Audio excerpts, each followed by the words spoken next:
અને ચૂંટણી પંચ સત્તાધારી પક્ષને વિજય બનાવવા માટે કેવી રીતે મતદાર યાદીમાં ઘાલમેલ કરે છે એનું રાહુલ ગાંધીએ પાવર પોઈન્ટ પ્રેઝન્ટેશન આપ્યું.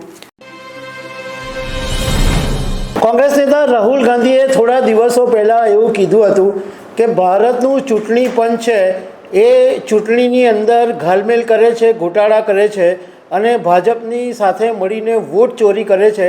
અને આ બાબતે અમારી પાસે પૂરતા પુરાવા આવી ગયા છે અને એના હું એટમ બોમ્બ ફોડવાનો છું.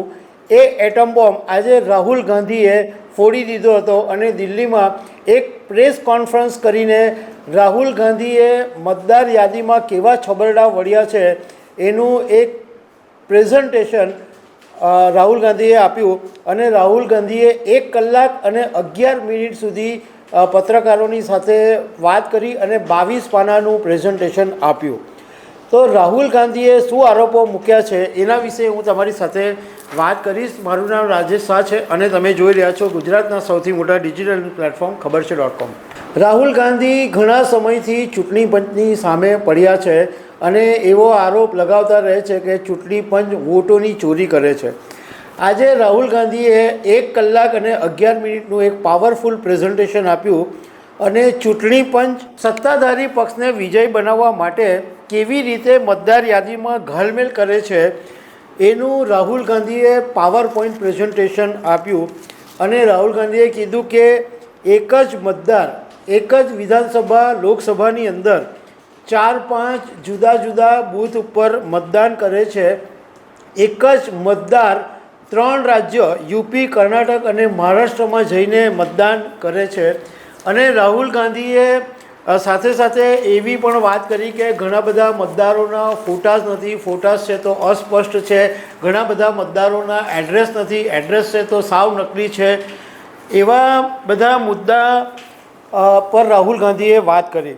સૌથી પહેલાં એમણે કર્ણાટક વિશે એક પ્રેઝન્ટેશન આપ્યું કે કર્ણાટકની અંદર મહાદેવપુરા કરીને એક બેઠક છે, એમાં 6.5 લાખ મતદારોમાંથી 1 લાખ મતની ચોરી થઈ છે.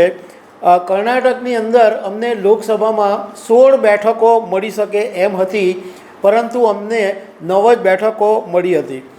રાહુલ ગાંધીએ કેવી રીતના ચોરી થઈ એના 5 સ્ટેપ સમજાવ્યા કે આ 5 રીતે ચોરી કરવામાં આવી. Number 1, duplicate voters 11,965. નંબર 2, ખોટા એડ્રેસ, નકલી એડ્રેસ 40,009 વોટર્સ. એક જ એડ્રેસ ઉપર બલ્ક મતદારો 10,452. ઇનવેલિડ ફોટોઝ 4,132 અને ફોર્મ 6નો દુરુપયોગ 33,692. આવી રીતના 5 રીતે ચોરી થઈ એવું રાહુલ ગાંધીએ પ્રેઝન્ટેશનમાં સમજાવ્યું.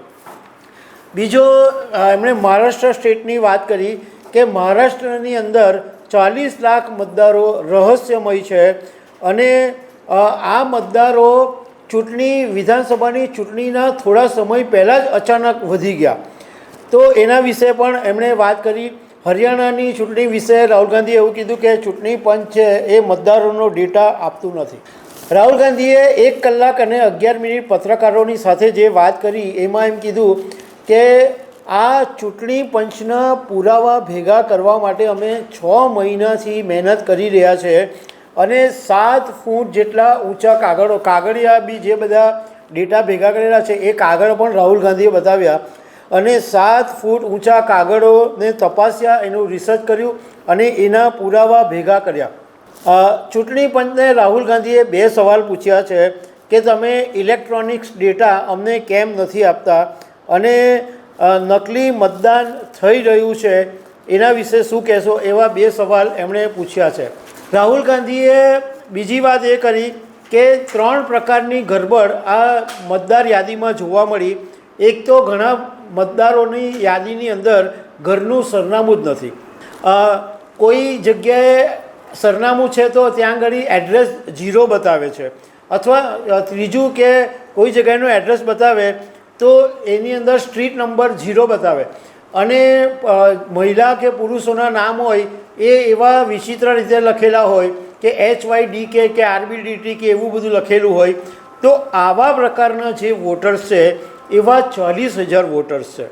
રાહુલ ગાંધીએ કીધું કે અમે જે તપાસ કરી એમાં એક જ બેડરૂમમાં રહેતા હોય એવા 46 મતદારો બતાવવામાં આવ્યા હતા અને અમે એ સ્થળ ઉપર જઈને તપાસ કરી તો ત્યાં ગાડી 4600 શું પણ એક પણ મતદાર અમને મળ્યો નહીં.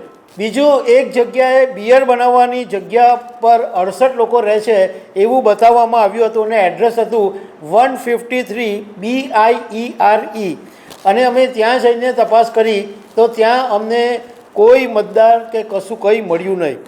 અને 4031 મતદારો એવા છે કે જેમના ક્યાં તો ફોટા નથી, ક્યાં અસ્પષ્ટ ફોટા છે.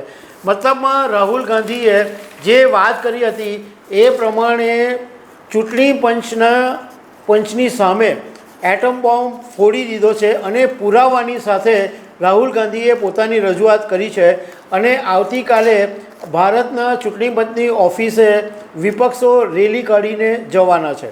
તો દર્શક મિત્રો, આવી અનેક વાતો સાથે અમે તમને મળતા રહીશું. Thank you very much.